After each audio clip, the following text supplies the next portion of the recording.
Please be seated.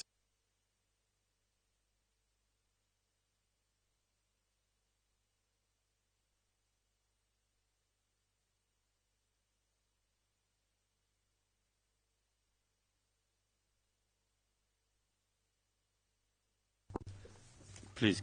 Le juge Cohen, veuillez continuer, Monsieur Karadzic. L'accusé, merci.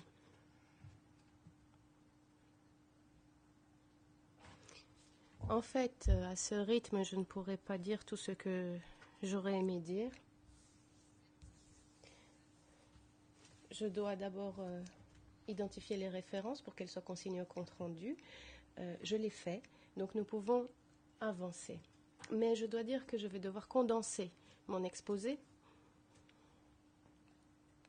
à cause des contraintes temporelles.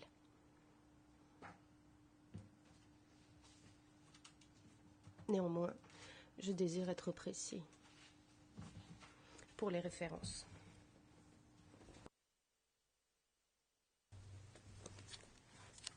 Et cela me ralentit toujours.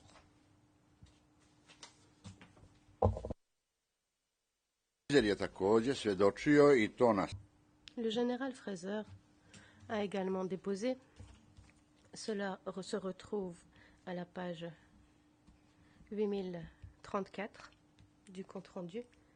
Et il a confirmé que la fiabilité des rapports des observateurs militaires des Nations Unies dépendait du pays d'origine du fournisseur. Le rassemblement des informations était aussi difficile.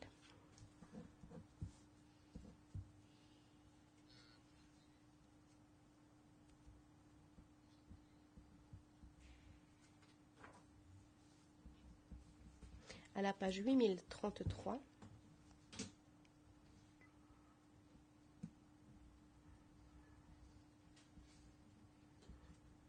et 36, le général Fraser n'a pas fait preuve de cohérence et n'était pas non plus certain sur la façon dont Zagreb était informé ou pouvait utiliser les informations fournies. Et le général Fraser a confirmé que les Français rédigeaient des rapports sans qu'il ait eu l'occasion de les consulter.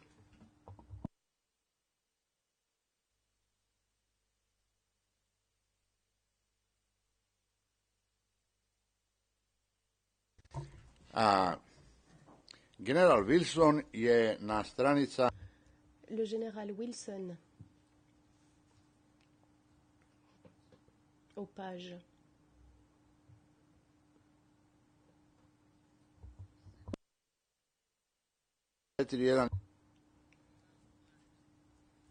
4074, 75 et 4116 a déposé.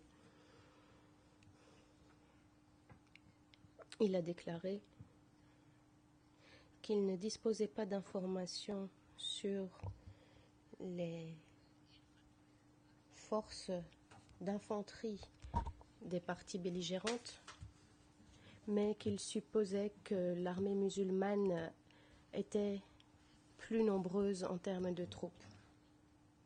Et il a confirmé qu'il n'avait jamais entendu parler de la Ligue patriotique. Monsieur Tucker a déclaré que la présidence de Bosnie avait pour objectif de rétablir l'intégrité territoriale et la communauté pluriethnique dans un État unitaire de Bosnie-Herzégovine qui avait déjà été reconnu. Je me réfère là à la page. Et l'interprète n'a pas entendu le numéro de page. Le juge Cohen, pouvez-vous répéter le numéro de page, s'il vous plaît? L'accusé. 23 240 et 23 241. Cependant, lors de son contre-interrogatoire,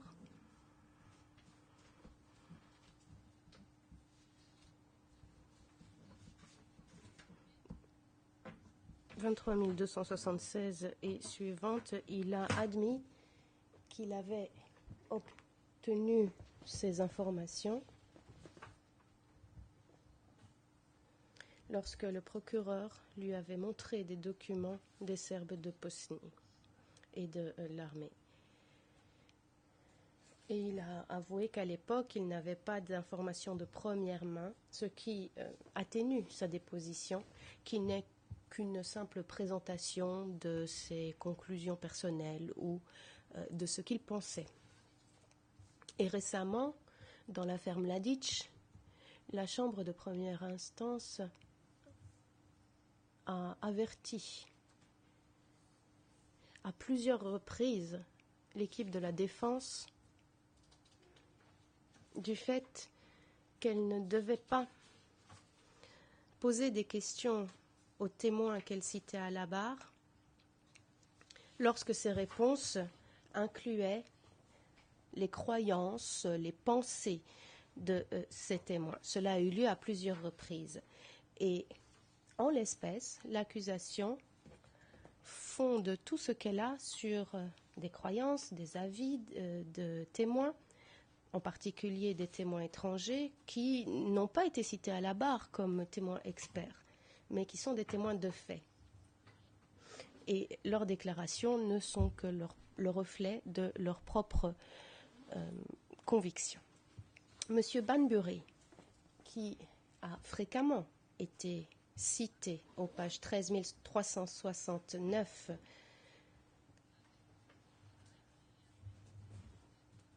70 sur la pièce D 1140, a admis qu'il avait déposé, mais que ses propos ne correspondaient pas à ses croyances, à savoir que le camp musulman avait trompé la communauté internationale. Et lorsqu'on lui a posé la question, il a répondu qu'il avait écrit lui-même les rapports. Il l'a admis aux pages 13 369 et 70, comme je l'ai dit. Mais il a oublié de l'inclure dans sa déclaration d'origine. Alors on pourrait parler en long et en large de M. Banbury. Si j'avais le temps, je le ferais. En fait, il n'a aucune idée du mandat des Nations Unies. Mais il aurait dû instruire les nouveaux officiers qui arrivaient sur le mandat de la Force-Pronu. Il a affirmé que le cancer n'avait rien à voir avec leur présence, qu'il n'y avait pas eu d'approbation ou de consentement du cancer, en tout cas que cela n'avait pas été nécessaire. Et Banbury a déclaré qu'ils étaient arrivés là-bas pour sauver le gouvernement de Bosnie-Herzégovine, que lorsque la démilitarisation a eu lieu, normalement les forces devaient se retirer, à l'exception des forces gouvernementales.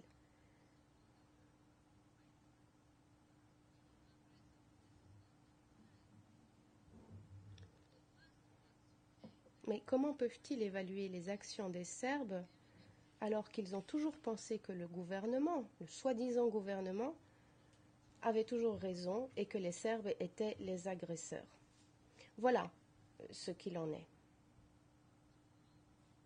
Alors les premiers qui étaient arrivés en savaient plus sur leur mandat, mais les suivants n'en savaient rien.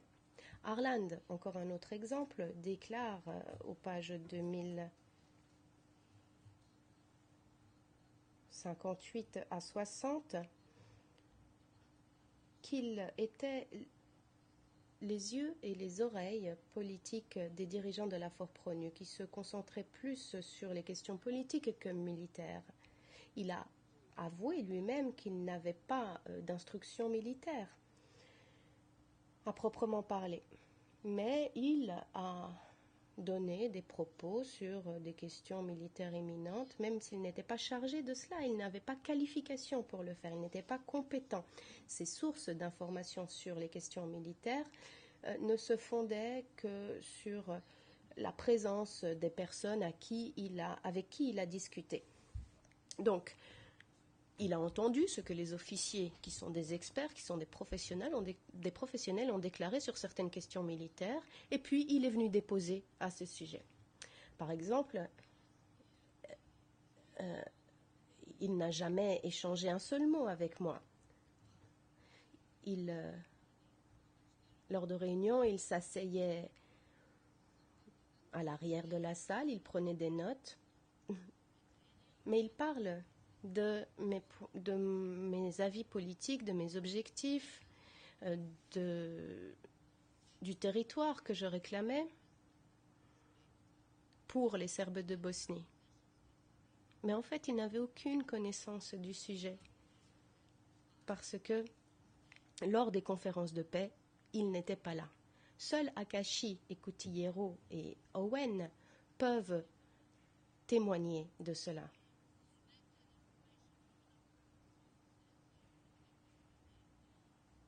C'est à eux que je présentais mon point de vue sur ces questions.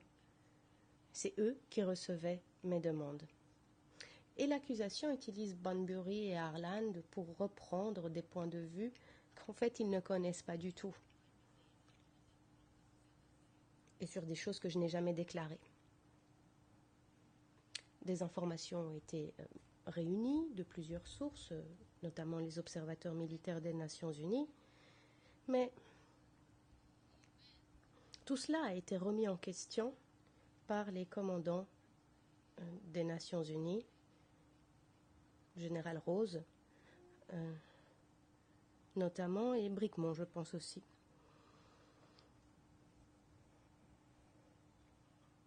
Et je pense qu'ils ont eux-mêmes déclaré que ces documents ne valaient rien. Alors il a également commencé à s'exprimer sur les événements. Il rédigeait quotidiennement ou de façon hebdomadaire des rapports, mais ses conclusions ne dépendaient pas de ce qu'il s'était passé dans la réalité, mais sur l'influence que les nations avaient sur ce qu'ils recevaient des observateurs. Il en parle aux pages 2067 et à la page précédente. Je crois qu'il a avoué à cette page-là que les carnets de ses supérieurs étaient après tout plus fiables que son propre point de vue et que ses propres témoignages à ce sujet. Dans sa déposition, il a également déclaré que ces rapports étaient faibles et que cela valait également pour ces rapports hebdomadaires. Il se fondait sur des compilations sur une période de 7 jours de plusieurs sources, sans méthodologie uniforme. Donc tout cela a été réuni sans utiliser de méthodologie. Et une information peut reprendre plusieurs fois un seul rapport. Il n'y a pas eu d'enquête. En tout cas, pas d'enquête au sens pénal.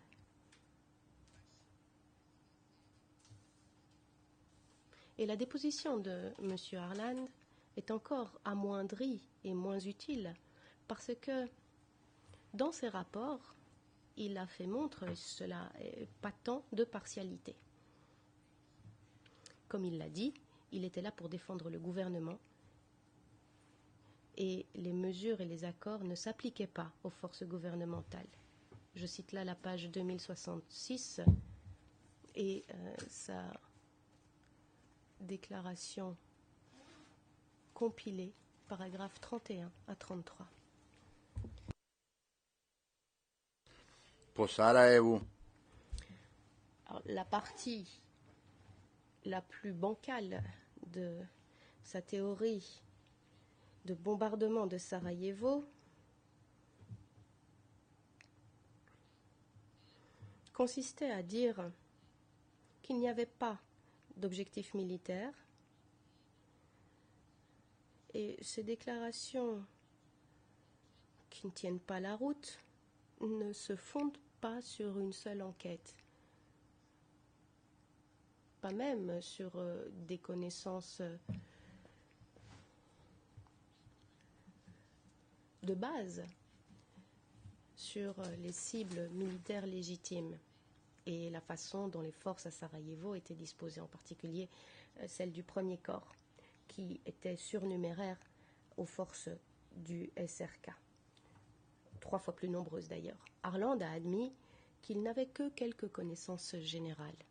Il l'a fait dans sa déposition dans l'affaire Kirstich, page 2351 et suivante. Dans notre procès, il l'a fait à la page 2352. 2352, je répète. Il y dit qu'il n'avait que des connaissances générales et à la page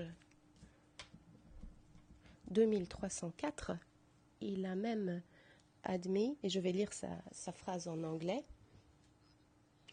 il est exact qu'il y avait des positions de canons en Bosnie assez proches. La ville de Sarajevo est très compacte. Fin de citation en anglais.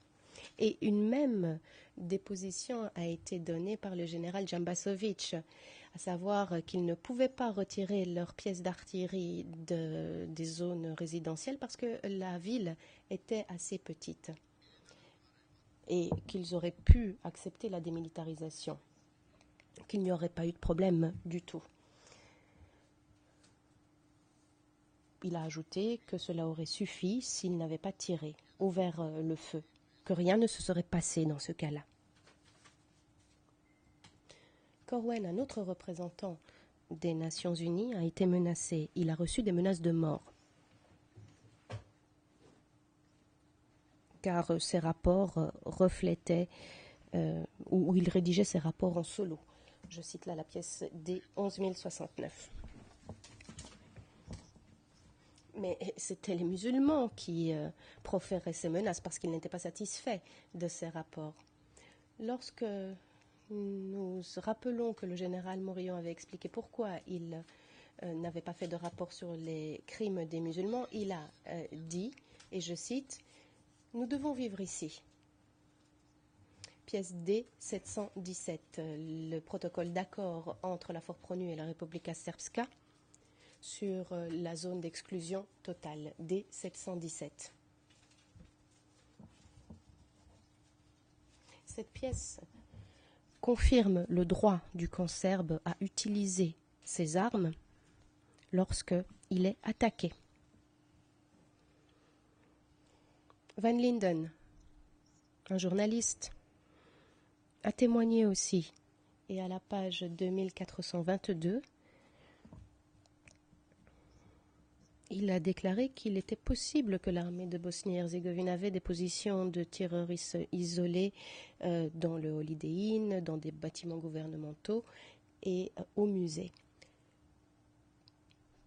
Ensuite, dans sa déposition, il a déclaré qu'au début de la guerre, et là je fais référence à la page 2342, qu'il n'y avait pas de troupes musulmanes à Sarajevo. Cependant, Sefer Halilovic, un général de l'armée musulmane, quant à lui, a déclaré que les forces de la défense territoriale comprenaient 16 centres municipaux 16 unités de la défense territoriale. Environ 500 unités indépendantes, 450 groupes indépendants et 100 unités anti-sabotage. Et en réponse à une question qu'on lui avait posée, le témoin Van Linden a continué à nier cette présence militaire à Sarajevo. Je cite là la page 2454. Le général Halilovic a confirmé que les soldats musulmans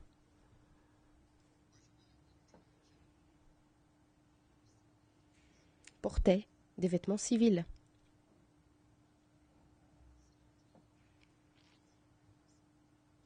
Et que c'est eux qui avaient commencé les conflits. La référence est la page 24657.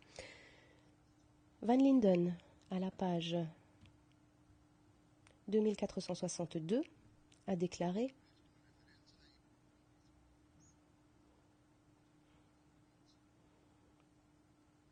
Je voudrais revenir sur la référence précédente.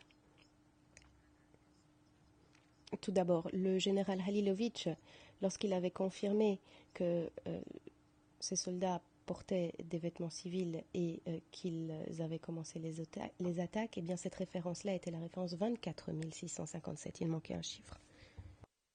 Van Linden est dakle... Je reviens sur Van Linden. Et Van Linden a confirmé qu'il n'avait pas reçu d'informations à propos d'opérations actives de l'armée de Bosnie-Herzégovine. Pages 2461 et 62.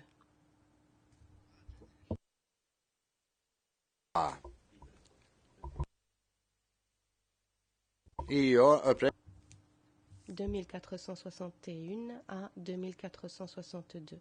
Et les pages précédentes étaient 2456 à 57. À la page 2467, il a confirmé qu'il savait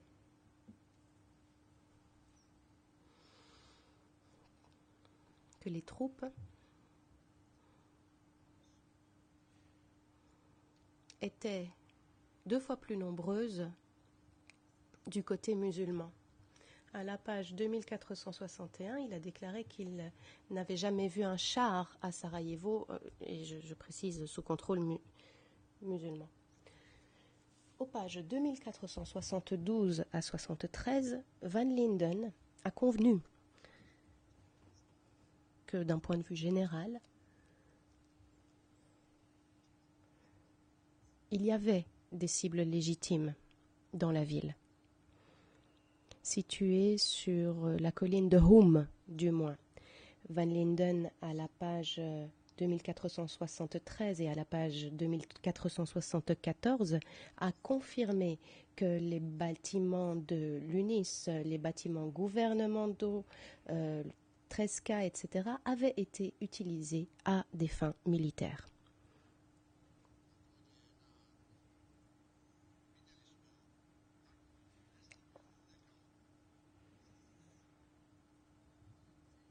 Nous avons vu ce qu'il a présenté comme élément de preuve ici. En d'autres mots, nous avons vu son propre montage pour la chaîne de télévision pour laquelle il travaillait. Et on aurait dit qu'il s'agissait d'images filmées en direct. On voit des traces d'obus sillonnant le ciel en arrière-plan, mais il a avoué que tout cela avait été monté, que c'était un montage donc, alors qu'il avait présenté cela différemment au public. Alors ce pauvre homme s'était exposé au danger, il a dit qu'il était sous le feu des tirs lorsqu'il faisait ses reportages, et on lui a montré des notes et il a dû admettre qu'aucune sûreté d'État, à partir de 1992, n'était là. Il a déclaré que c'était les bérets verts qui avaient pris l'hôtel Europa dans la vieille ville, et puis ensuite l'hôtel Zagreb, etc. Dans ses rapports, Van Linden n'a pas dit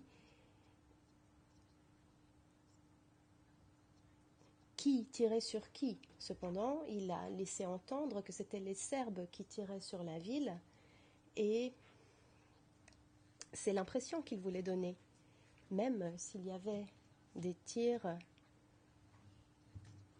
juste devant l'hôpital militaire où il se trouvait. Autour de l'hôpital militaire, il y avait des mortiers de musulmans. Il y avait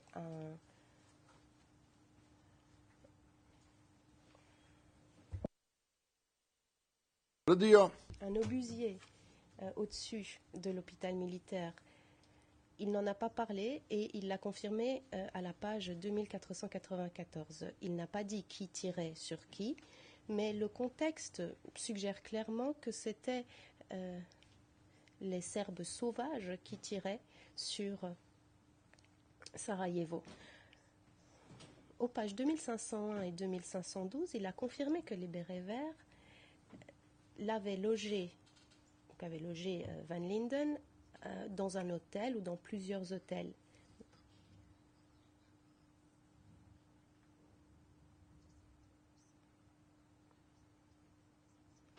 Et ce, parce que leur présence à l'hôtel Bristol, sur la place Pero Košorić, n'était pas agréable. Et c'est la raison pour laquelle il était à l'hôpital militaire. Alors je voudrais un petit peu gagner du temps, et je vais m'arrêter là pour Van Linden. Et donc, aux pages suivantes, jusqu'à la page 2619, l'on voit que les propos de Van Linden sont contradictoires. Il fait de la propagande, en fait, plus qu'autre chose. Il ne dit pas qui tirait sur qui. Et Jeremy Bowen, à présent, est également un autre journaliste.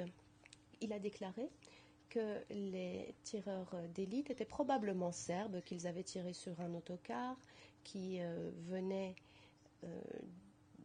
les tirs venaient du côté d'un bâtiment du gouvernement de Bosnie, et ce à la page 10150. Il est arrivé à cette conclusion par élimination, à cause du poids des éléments de preuve indirects. La référence de la page est la page 10151. Il admet qu'il avait menti sur la position des tireurs serbes de Bosnie au bâtiment Slobodjenja, parce qu'il ne savait pas à l'époque. En fait, il a admis qu'il n'y était pas en personne à l'époque. Non, en fait, que c'était impossible de tirer de là. Jeremy Owen en déduit que les bosno-serbes étaient responsables du pilonnage du cimetière, car c'était des pilonnages réguliers dirigés contre ces cimetières dont le nom est inaudible. Il a dit que cela était possible et se situait dans la portée des armes que pouvaient tirer les Serbes. 1182 est la page de référence. Il dit également que cela n'entrait pas dans la portée des armes musulmanes. Martin Bell a dit dans sa déposition le 22 avril que les groupes paramilitaires, les bérets verts, ont attaqué le QG de la 2e région militaire à Sarajevo. 9815 à 9816 sont les pages de référence. Et que sur le territoire serbe d'Ilidja, des groupes musulmans ont attaqué les Serbes en même temps, vers le 22 avril 9818 à 19. Bell est d'accord pour dire que des groupes musulmans armés existaient, étaient présents en ville. Martin Bell était d'accord pour dire que des directives secrètes avaient été adoptées à l'intention des soldats musulmans, qu'ils devaient provisoirement prendre les armes qui se trouvaient dans le dépôt d'armes pour pouvoir couper la route des hommes qui étaient dans la caserne, pour pouvoir les capturer sur l'ensemble du territoire de la Bosnie-Herzégovine. Cela se trouve à la page 9829 à 9130. Des groupes armés musulmans étaient également à Vrace, dans un quartier serbe. Martin Bell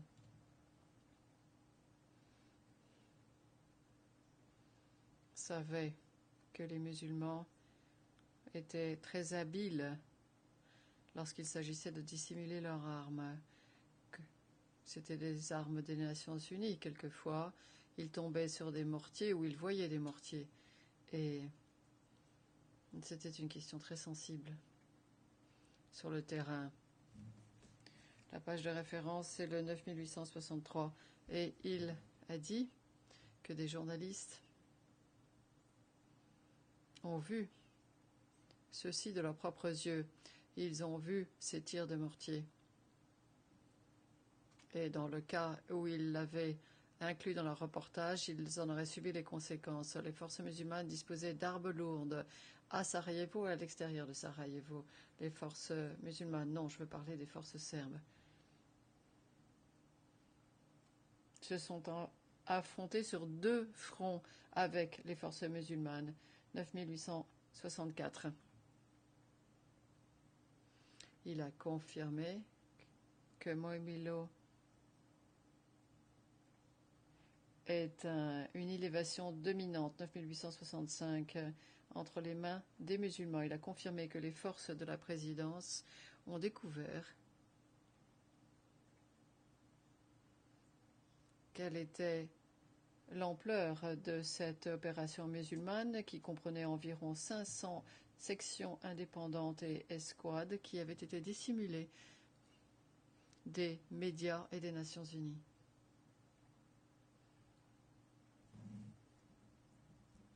« 9869 à 9870, à la page 9898, il a confirmé qu'il existait des installations militaires ainsi que des infrastructures militaires en ville et qu'il fabriquait des armes et des munitions et que, ironie du sort, les Serbes se trouvaient dans une position subordonnée avec leurs armes lourdes parce que les forces musulmanes menaient des attaques qui étaient destinées à provoquer une réaction. La page de référence est le 9902.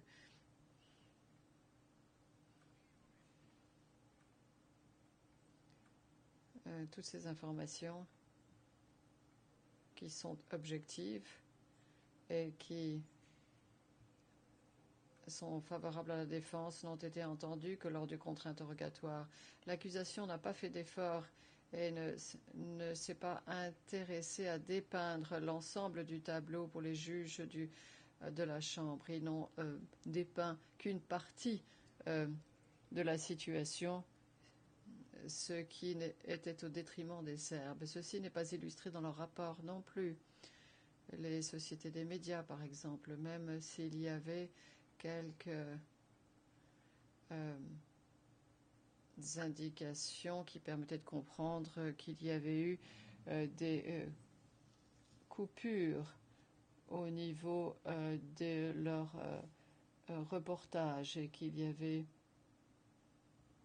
coupures qui avaient été faites par les rédacteurs en chef. Martin Bell savait également qu'à Rasnitsa, il y avait 4500 soldats musulmans qui faisaient partie de la 4e brigade motorisée, page 9903, page 9909. Il n'était pas surpris de constater qu'il y avait des postes de commandement de l'armée de Bosnie-Herzégovine qui avaient été déployés dans des zones résidentielles pour ne pas être pris pour cible, alors que eux pouvaient tirer de ces positions-là. Bell le savait. Il savait que les forces du gouvernement de Bosnie, comme il l'a dit, comme la 4e, 14e et 16e division, étaient intégrées au 1er corps et qu'il se situait à Tarchin, ou plutôt dans la partie nord de Sarajevo. Il en parle à la page 9910 et 9900.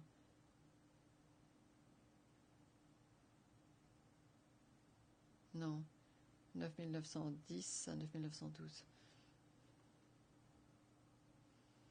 Et il a confirmé que que l'équilibre des pouvoirs était en train de changer sur le territoire de Sarajevo. L'équilibre des forces, correction d'interprète, était en train de changer et que les musulmans disposaient d'un nombre très important de forces sur un territoire assez limité. Il a également confirmé qu'Izetbegovic a déclaré une mobilisation générale à la date du 4 avril. Martin Bell a confirmé quelques éléments qui ont trait au comportement de Karadzic et qui sont avantageux pour la défense. Encore une fois, ceci a été déclaré en réponse à des questions posées par la défense. Si j'ai suffisamment de temps, je parlerai de cela également. Les forces musulmanes constituent une source d'information importante également pour le bureau du procureur pour préparer leur thèse s'agissant de Sarajevo. Ekrem Suljevic a témoigné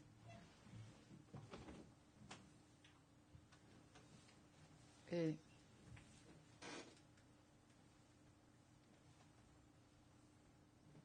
une grande partie de la thèse de l'accusation se fonde sur sa déposition à lui, ainsi que ses conclusions qui précisent que les projectiles provenaient essentiellement des positions serbes. Lorsqu'on lui a demandé pour quelle raison il disait cela,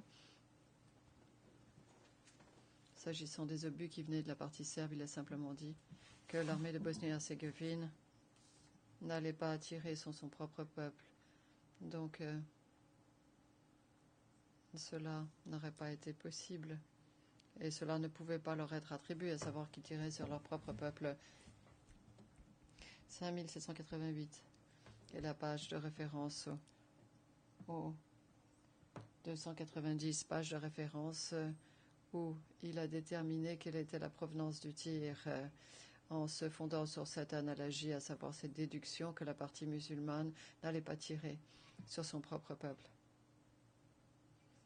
On lui a demandé s'il pouvait déterminer quel type d'obus et quel calibre avait cet obus lorsqu'il a mené ses enquêtes et la direction à partir de laquelle l'obus a été tiré. La direction d'où l'obus avait été tiré. Et ce qu'il a établi n'est pas quelque chose qui a permis de recueillir des informations fiables. Pendant le procès, Suljevic a témoigné au sujet des procédures.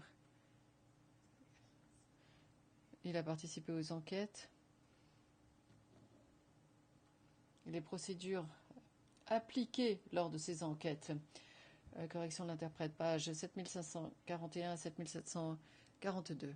Et il a dit qu'il s'est appuyé sur des rapports balistiques.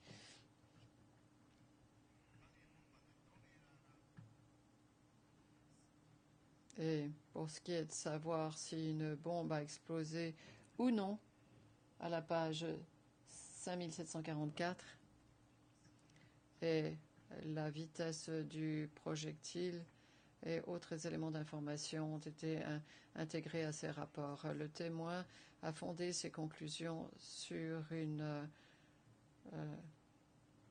la thèse la plus probable, chose qu'il a dit dans sa déposition à la page 5755 à 5757. Une photographie de la rue Safed Hadjic constitue une des pièces à conviction. Et cette pièce est le D533.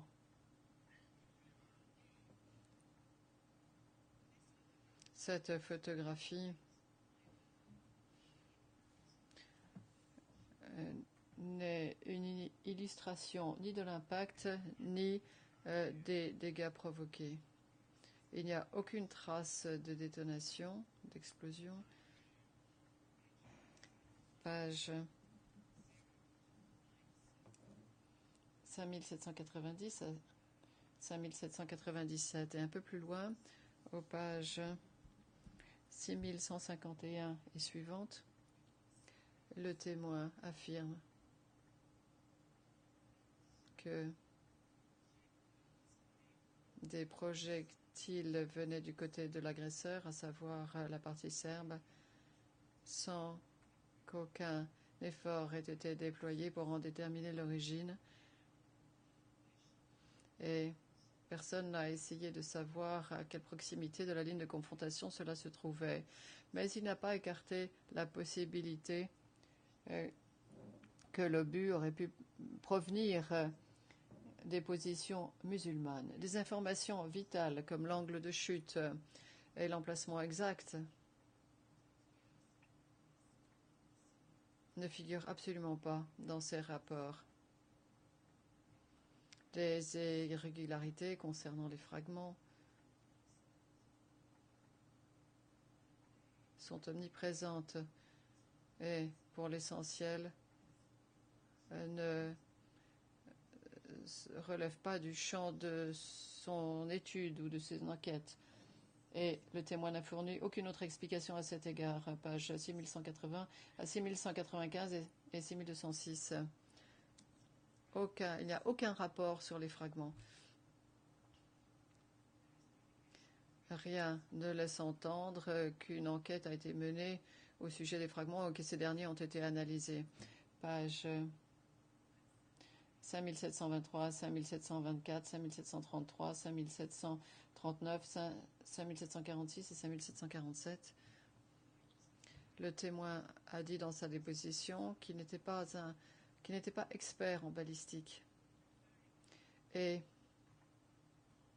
s'agissant de nos, entre guillemets, rapports, il ne parlait pas de son rapport. Il a confirmé qu'il n'avait jamais participé à la rédaction de rapports élaborés par ses services. C'était plutôt ses collègues qui rédigeaient ces rapports. Mais il est venu témoigner à la place de ses collègues. Et lorsqu'on lui a posé une question au sujet d'un rapport particulier, à la page 6217 à 6219 et 6158 à 6159, dans plusieurs cas, le témoin a dit qu'il n'était absolument pas responsable de défauts ou de problèmes dans le rapport, en expliquant que lui n'avait pas été à l'origine du rapport et qu'il s'agissait que lui était un simple membre de l'équipe, malgré le fait qu'il avait participé à ces enquêtes. Mirsad Agic, un autre enquêteur avec Dragan Jukovic, qui était le chef de l'équipe,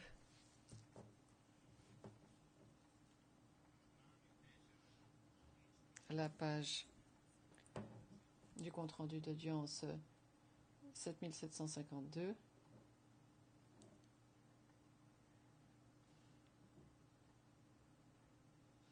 Le rapport a été présenté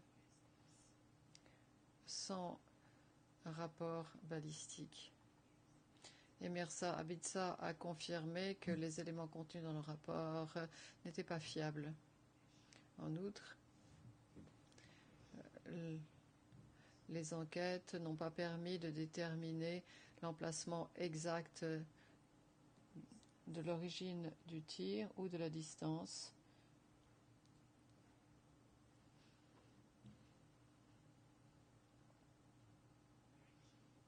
Ou la direction des tirs avec une quelconque exactitude. Les conclusions tirées de ce rapport ne permettent pas d'arriver à de quelconques conclusions. Page 7745 à 7746, s'agissant des tramways.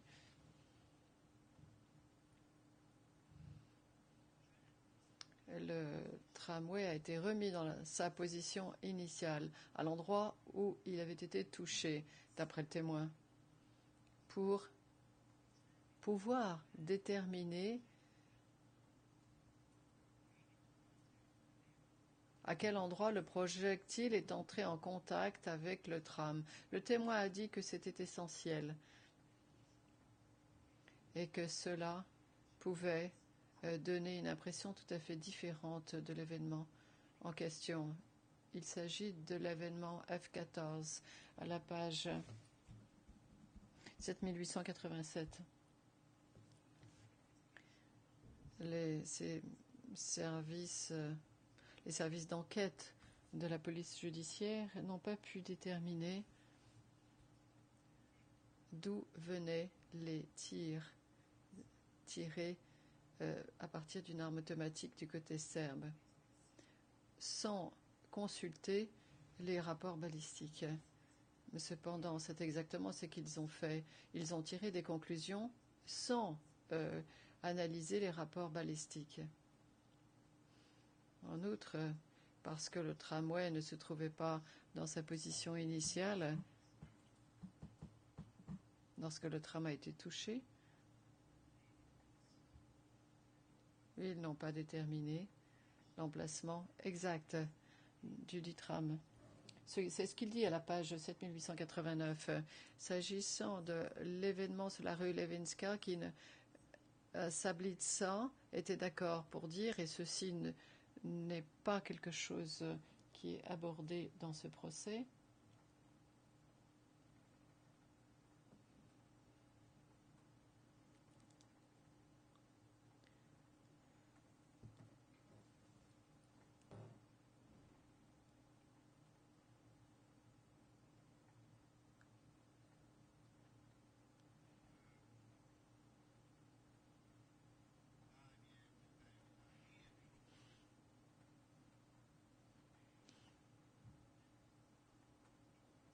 mais ceci n'a pas fait l'objet d'une enquête de la part d'un juge d'instruction. Page 7748 à 7749. Aucune des directions abordées en présence de ce témoin concernant G6, le fait G6, l'emplacement à partir duquel un projectile a été tiré depuis l'Institut de Boutmir, eh bien, aucune question n'a été posée là-dessus. Alors, s'agissant du fait G6, en adoptant la méthode qu'ils avaient à l'époque, on ne pouvait que déterminer de façon générale que le projectile avait été tiré depuis du côté ouest. Et cet emplacement, l'Institut ou l'établissement pour les enfants aveugles, qui est indiqué, ne se trouve pas dans une position sud-ouest par rapport. Non. Ou plutôt, cela se trouve au sud-ouest par rapport au lieu d'impact. Non, cela ne se trouve pas au nord-ouest. Et donc,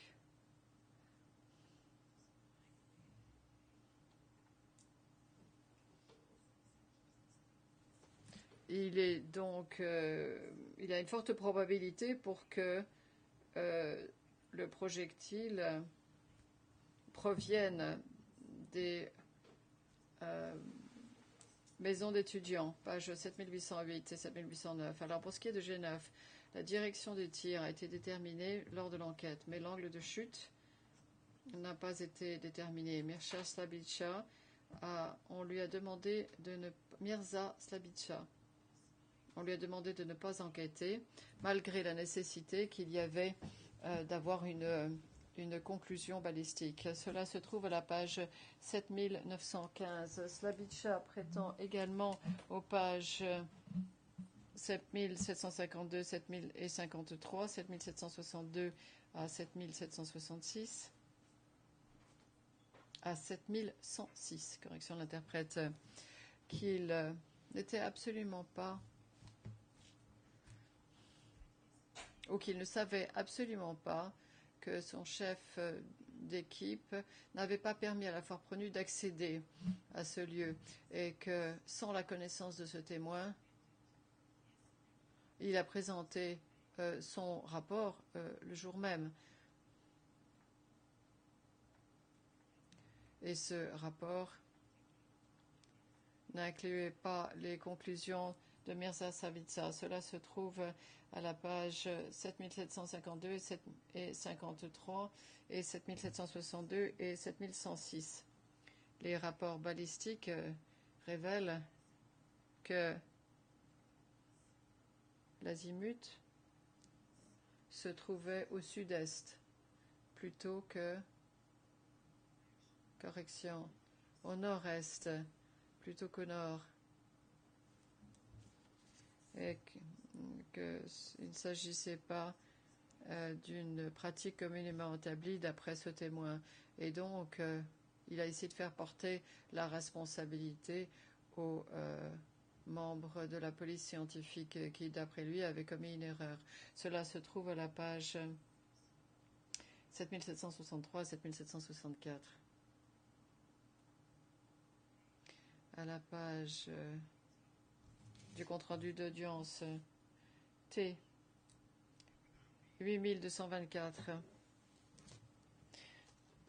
Bogdan Vidovitch a dit dans sa déposition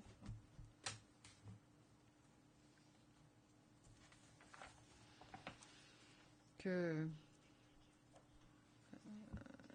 l'origine du tir n'avait jamais été déterminée.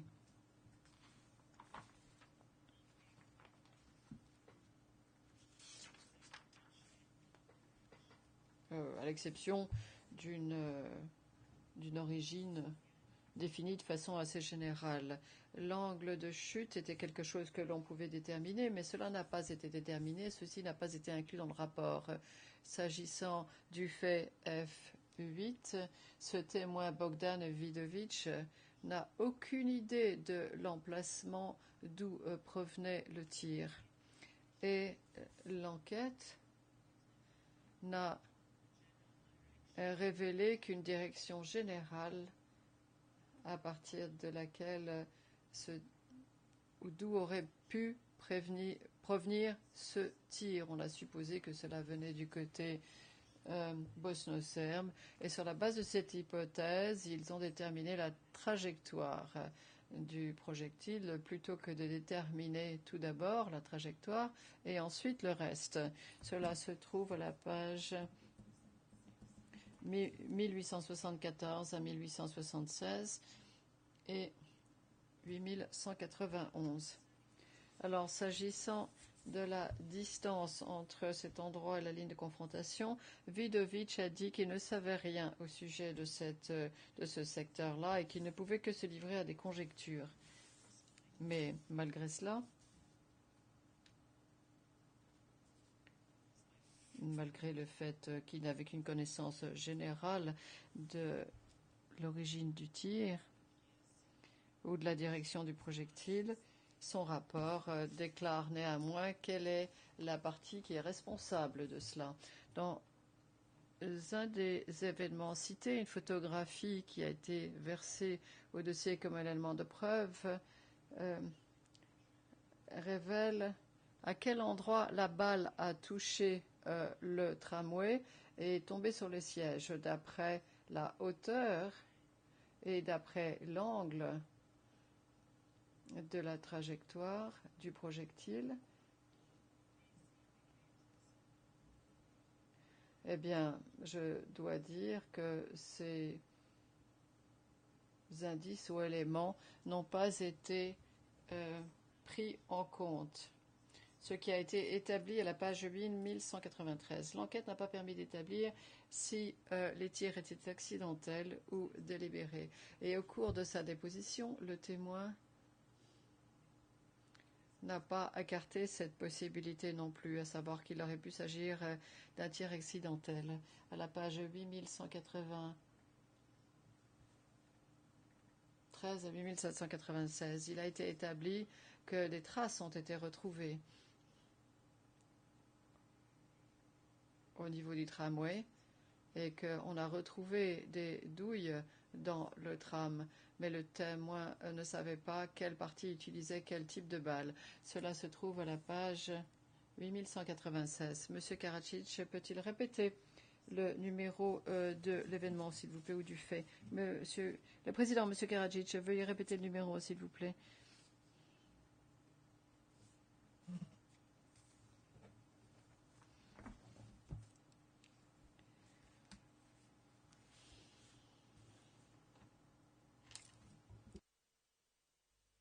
Datum incidenta je 14. februar 90. Question, la date de l'événement est le 14 février 1995. Il s'agit d'un fait F.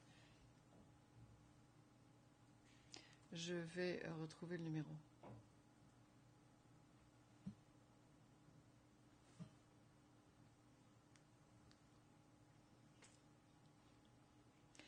Alors, il se peut qu'il s'agisse du 94, je n'en suis pas sûre. Alors, ça ne figure même pas dans l'acte d'accusation, même si cela, bon, se peut. Le témoin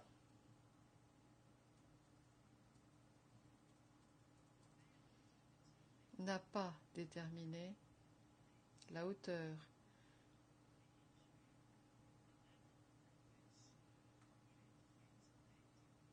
ou en tout cas la hauteur à laquelle la balle a touché la personne blessée. Donc l'angle de chute est déterminant pour savoir d'où provenait ce projectile.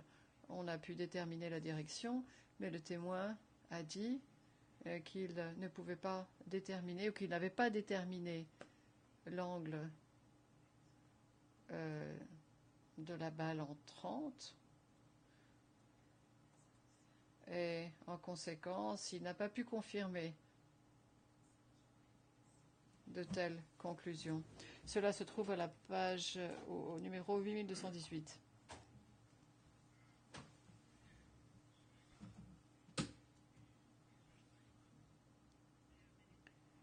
Il y a beaucoup d'éléments dans ces rapports d'enquête.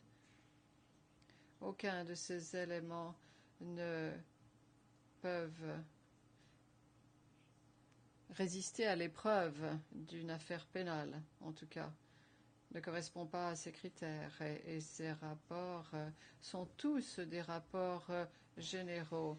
Il leur aurait suffi d'établir la direction, et il leur suffisait d'établir la direction, comme s'il n'y avait pas deux forces en présence et que les obus ont été tirés et qu'il y avait un lieu d'impact. Le projectile aurait pu être tiré d'un côté ou de l'autre, mais d'après leurs propres aveux, les enquêteurs de Bosnie-Herzégovine, ceci a été en fait admis par un témoin s'agissant de l'enquête menée à Dobrinja. Et le 4 février, ils n'ont pas mené d'enquête pendant la guerre comme ils l'auraient fait avant la guerre et qu'ils auraient pu présenter devant un tribunal. Est-ce que c'est l'heure de la pause?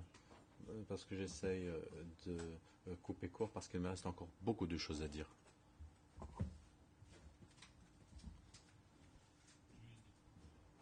Le président.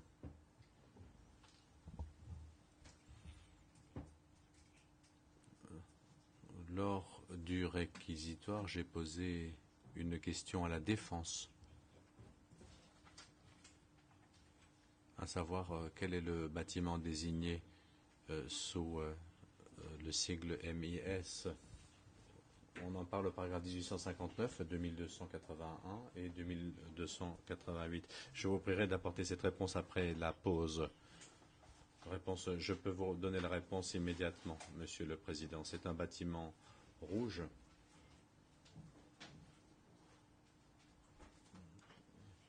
qui, d'un côté, était tenu par les musulmans, de l'autre, les Serbes.